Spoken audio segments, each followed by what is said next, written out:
तर पावसाक सुरुवात झालेली आहे आणि अजून हवं तसं पाऊस सुरुवात नाही झाला, म्हणजे मान्सून अजून कोकणात दाखल नाही झाला. पण तरी पण आम्ही आता भात पेरतो कारण भरपूर उशीर झालो. आज असा 14 जून. तर एवढ्यात आमची पेरणी वगैरे होतात आणि भात पण वर येतात, म्हणजे साधारण एक 20-25 जूनपर्यंत आम्ही लावणी लावून घेतो. पण यावर्षी 14 जूनपर्यंत आम्ही तरवच नाही पेरलो कारण पावसाचा काय खरा नाही.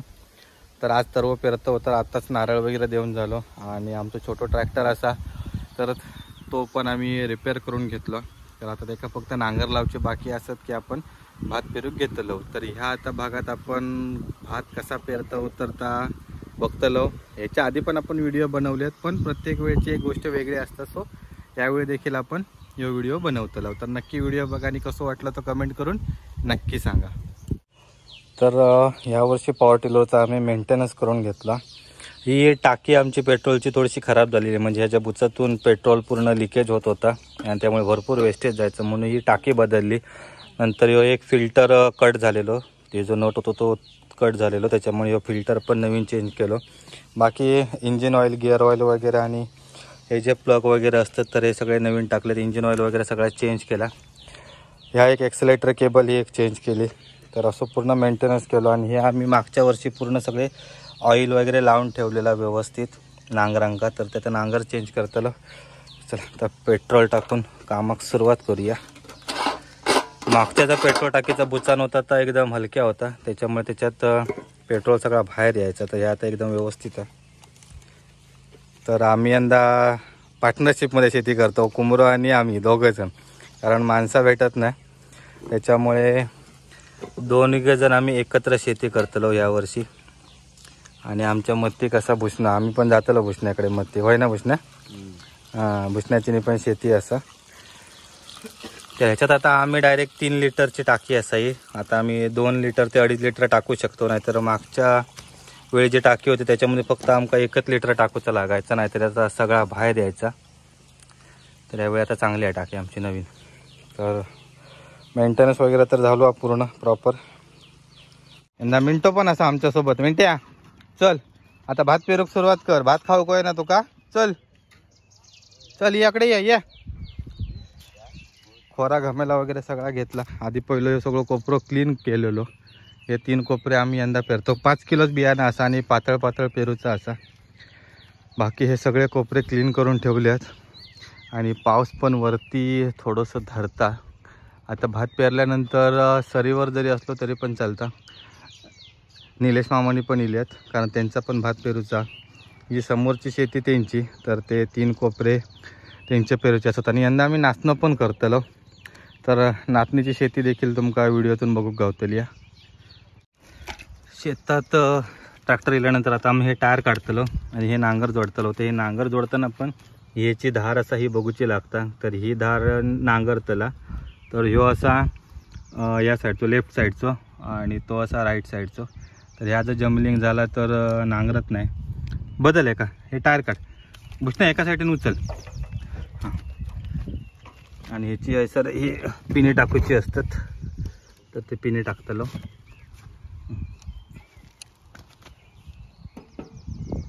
उलटो कुमऱ्या, उलटो हकडे हकडे त्याची क्वार्टर पिनीचं ह्या नाही. हां होय तसा असं. हां ओके चला आता येऊ.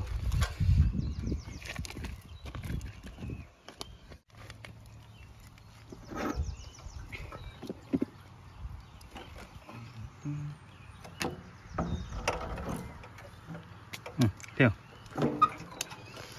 तर ओके, आता एका क्वार्टर पिनी लावलं काय काम झालं. आणि आत्ता आपलं छोटं ट्रॅक्टर रेडी असा नांगरूसाठी. किसान क्राफ्टचो KK 203P असा यो 4 स्ट्रोक इंजिन. आणि जवळपास 2017मध्ये आम्ही घेतलेलो. तर त्यावेळी आमका 36,000 पडलेलो आणि 18,000ची सबसिडी गव्हर्नमेंट करून मिळालेली. आता याची प्राईज माका वाटतं 50-55च्या बाहेर असा. पण एकदम हँडी ट्रॅक्टर असा. ही आमची पूर्ण भरडी शेती असा, त्यामुळे भरडी शेती घेऊ एकदम चालता. हे का काय मस्ती इल्या काय रे? होय का मस्ती इल्या त्या का? भरडी शेतीक चालता. फक्त जर गाळवाची वगैरे शेती असतात तर ते का तो नाही चालत. बाकी एकदम हँडी असतात. तर ह्याच पॉवर टिलरने छोट्या आम्ही पूर्ण अळी वगैरे म्हणजे जी भाजी वगैरे असतात ती पेरतो. हिवाळ्यातलं पण शेती करतो. कलमांची अळी पण नांगरूक येतात. मस्त असं हँडी छोटो पॉवर विडर असा.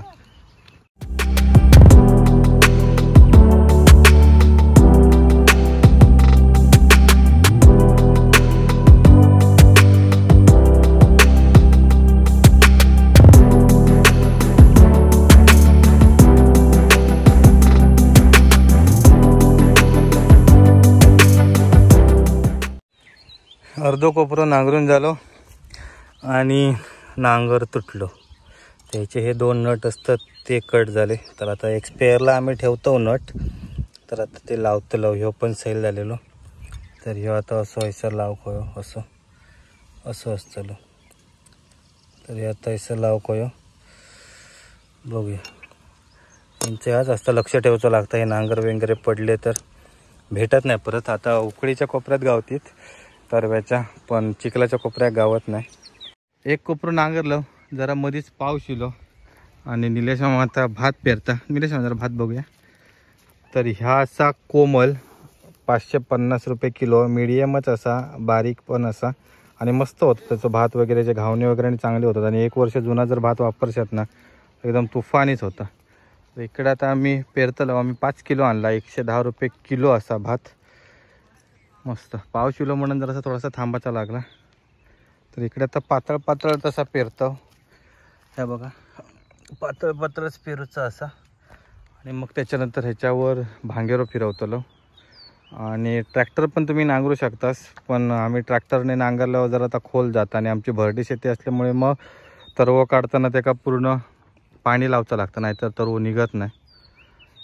तर आता भात पेरून घेऊया आधी.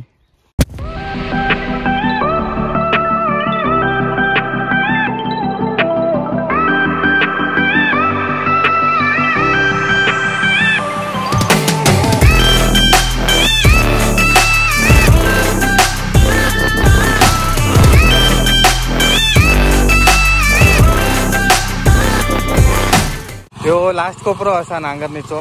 3 कोपरे आम्ही भात पेरतो.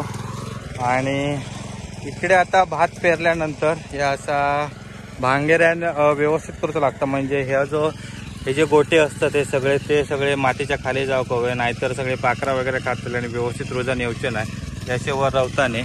तर भांगेऱ्यान निलेश मामा ते सगळं नीट करता आणि जे काय रवलेले असतात पाठीमागे ती आई व्यवस्थित करता.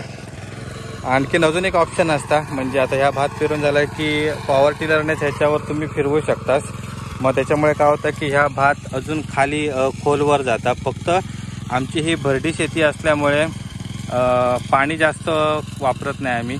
आणि मग ज्यावेळी आपण तरव काढतो, तरव काढल्यामुळे मुळा जास्त खोल जातात आणि तुटता तरव. म्हणून आम्ही फक्त वरच्यावरच पेरतो, म्हणजे कमी पाण्यात पण आपल्याला व्यवस्थित तरव कुपळा नेता. तर असे काय काय गोष्टी असतात. पण मस्त वातावरण वगैरे सॉलिड आहे. आणि आता आमचा भात पेरून झाला तर आता निलेश मामाच्या कोपऱ्यात जातलो. हे बघा ही कोमलची पिशवी असा, कोमल कृषीधानचा असा भात. या कोमल 101 आणि 550 रुपये पिशवी असा सॉलिड मस्त. तर भात पेरून झाला आणि आता भयंकर ऊन येला. म्हणजे पाऊस नाही आहे त्याच्यामुळे जमिनीक नांगर लागत नाही. अजून व्यवस्थित असं पाऊस नाही पडला तरी पण आम्ही पेरला भात. कारण मध्येच जर समजा पाऊस चालू झालो तर पूर्ण जमिनी थंड पडतले. तर आता कुमारचानी भात पेरचा होता कॅन्सल केला, कारण एखादी सर इली तर ती जमीन व्यवस्थित ओली होतली आणि नांगरूक गावतली. नांगराचं एक दात मोडलो त्याच्यामुळे जमीन भरपूर ताटा. म्हणून आम्ही आता 1-2 सर पडल्यानंतरच कुंभऱ्याचा भात पेरतलो. तर आता बाकी उरलेला जर सगळा हे असा म्हणजे भांगेरो वगैरे मारणार तर निलेश मामाने आई तकडे करतो. कुंभऱ्याकडे ट्रॅक्टर लावल्या ना सावलीखाली झाडाच्या. आणि बघूया जर दुपारी सर पडली तर कदाचित भात पेरूक जाऊ कुंभऱ्याचा, नाही तर मग संध्याकाळी गावठी भाजीपालो पेरतलो. कारण आता पावसाची वाट बघत राहायची नाही जास्त.